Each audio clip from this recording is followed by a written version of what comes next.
Maintenant, on va étudier le cas d'un objet qui a une trajectoire courbe, donc qui a une trajectoire curviligne. Dans cette vidéo-ci, on va se limiter au cas d'objets qui suivent une trajectoire courbe, mais dont la vitesse a une grandeur constante, c'est-à-dire dont la vitesse est uniforme. Le cas le plus simple à visualiser, c'est celui d'un objet qui tourne en rond, donc qui a une trajectoire qui est circulaire. Si la vitesse de l'objet a une grandeur constante, l'objet va être dit en mouvement circulaire uniforme. La vitesse d'un corps à un instant quelconque, qu'on appelle la vitesse instantanée, est toujours tangente à la trajectoire. Par exemple, voici en pointillé la trajectoire d'un objet quelconque. Donc c'est un cercle qui a un rayon R. Supposons qu'on s'intéresse à ce qui se produit ici. Si l'objet tourne en sens anti-horaire, comme ça, la vitesse va correspondre à quelque chose comme ça. La vitesse est tangente à la trajectoire au point choisi. Elle est perpendiculaire au rayon de la trajectoire. Mais un peu plus loin, la vitesse serait orientée plutôt comme ceci. Puis encore plus loin, la vitesse serait orientée plutôt comme ça. C'est ce qui explique que l'objet tourne. Sa vitesse instantanée tourne. Bon, là, je fais mes dessins à la main, alors c'est sûr qu'ils sont loin d'être parfaits, mais si on est vraiment en présence d'un mouvement circulaire uniforme, les vecteurs vitesse que j'ai dessinés devraient normalement tous avoir la même grandeur.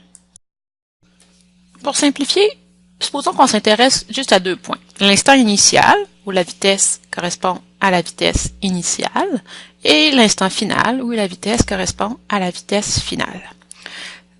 Les deux vecteurs vitesse ont la même grandeur, mais la vitesse n'est pas constante, parce que la vitesse a tourné. Le vecteur vitesse initial ne pointe pas dans le même sens que le vecteur vitesse finale.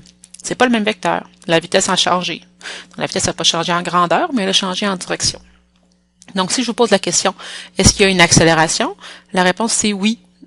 L'accélération, c'est le taux de variation de la vitesse dans le temps. Alors, si la vitesse tourne, la vitesse change, il y a une accélération.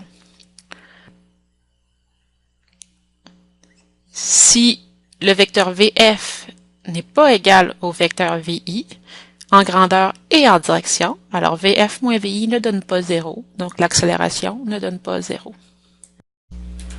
On s'intéressera à la grandeur de l'accélération dont il est question ici plus tard. Pour le moment, intéressons-nous à l'orientation de l'accélération. Donc, ce qu'on voit dans la formule que j'ai écrite, c'est que le vecteur accélération, en fait, son orientation ne va pas dépendre de delta t, puisque delta t est un scalaire. L'orientation du vecteur accélération va dépendre de VF moins VI.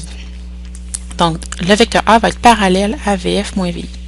Puis, dans quel sens ça pointe, ça, le vecteur VF moins VI? Pour le voir, je vais prendre mon vecteur VF, je vais le copier. Pour faire une soustraction de vecteurs, comme quand on fait VF moins VI, ça revient à mettre le vecteur VF et le vecteur moins VI bout à bout. Puis le vecteur moins VI, ben, c'est comme le vecteur VI, mais viré de bord. Donc, le résultat de la soustraction de VF moins VI, c'est un vecteur qui part du début de VF, puis qui se rend jusqu'à la fin de moins VI. Donc, le début de VF, c'est ici. La fin de moins VI, c'est par là. Donc, ce que je viens de tracer, c'est mon vecteur delta V, le résultat de la soustraction de VF et de VI. Ce qu'on remarque, c'est que le vecteur delta V pointe vers le centre de la trajectoire. Ça fonctionne parce que, justement, vous remarquez que pour tracer mes vecteurs VF et moins VI, je me suis mis vis-à-vis du milieu de l'intervalle de temps entre l'instant initial puis l'instant final. Donc, au centre de l'intervalle entre l'instant initial et l'instant final, le vecteur delta V pointe toujours vers le centre de la trajectoire de l'objet, quand la vitesse a une grandeur qui est constante, quand on est en mouvement circulaire uniforme.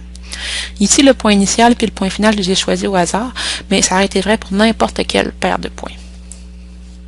Par exemple, si l'objet est ici à l'instant initial puis ici à l'instant final, alors le résultat de VF moins VI, si on se place au milieu de l'intervalle de temps, ça pointe aussi vers le centre. À l'instant milieu entre l'instant initial et l'instant final, l'accélération pointe toujours vers le centre du cercle. En fait, si on s'intéresse au vecteur accélération instantanée, il pointe toujours vers le centre de la trajectoire. Donc, on l'appelle une accélération centripète. Centripète, ça veut dire qu'il est orienté vers le centre. Un synonyme d'accélération centripète, ce serait accélération radiale. Radiale parce qu'elle est orientée comme un rayon du cercle. À ce point-ci, l'accélération va pointer comme ça. Parce que juste un petit peu avant, la vitesse pointait comme ça. Et juste un petit peu après, la vitesse pointait comme ça. Donc, si on fait la soustraction de la vitesse initiale à la vitesse finale, le résultat, si on le trace à partir du point milieu, pointe vers le centre. Le symbole pour parler de l'accélération centripète, ça va être AR, A indice R, pour accélération radiale. Tantôt, je vous parlais de la grandeur de l'accélération radiale. Mais je ne vais pas démontrer la formule ici. Je ne vais pas vous montrer comment arriver à cette valeur-là, puisque pour y arriver, il faudrait faire un petit peu de calcul différentiel, puis ça dépasse le cadre officiel de notre cours. Mais on va quand même voir la formule pour calculer la grandeur de l'accélération radiale, parce qu'on va avoir à l'utiliser. Puis en fait, elle est très simple. C'est V carré sur R. Donc, la vitesse de l'objet, qui est en mouvement circulaire uniforme et constante, qu'on met au carré, puis qu'on divise par R, le rayon de la trajectoire de l'objet, le rayon du cercle, en fait, qui forme la trajectoire de l'objet. Donc, c'est une formule qui est vraiment simple à appliquer. Par exemple, supposons que vous avez un objet qui a une vitesse de 4 mètres par seconde, puis qui a une trajectoire qui a un rayon de 2 mètres, un cercle de rayon 2 mètres. Donc, l'accélération centripète, l'accélération radiale, ce serait la vitesse au carré divisé par le rayon, donc 4 mètres par seconde au carré divisé par 2 mètres. Ce qui donne 8. Et les unités, c'est des mètres par seconde carrée.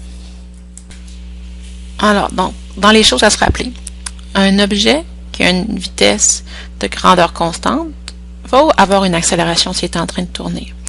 Cette accélération-là va pointer vers le centre de la trajectoire de l'objet. Ça va donc être une accélération centripète. Puis, la grandeur de l'accélération centripète est égale à V carré sur R.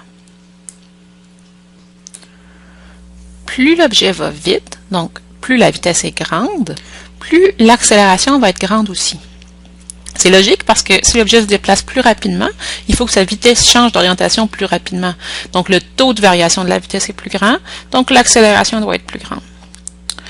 Aussi, si le rayon de la trajectoire augmente, l'accélération diminue. Et vice-versa. C'est logique ça aussi parce que si on tourne sur un très grand cercle, c'est presque comme aller en ligne droite en fait.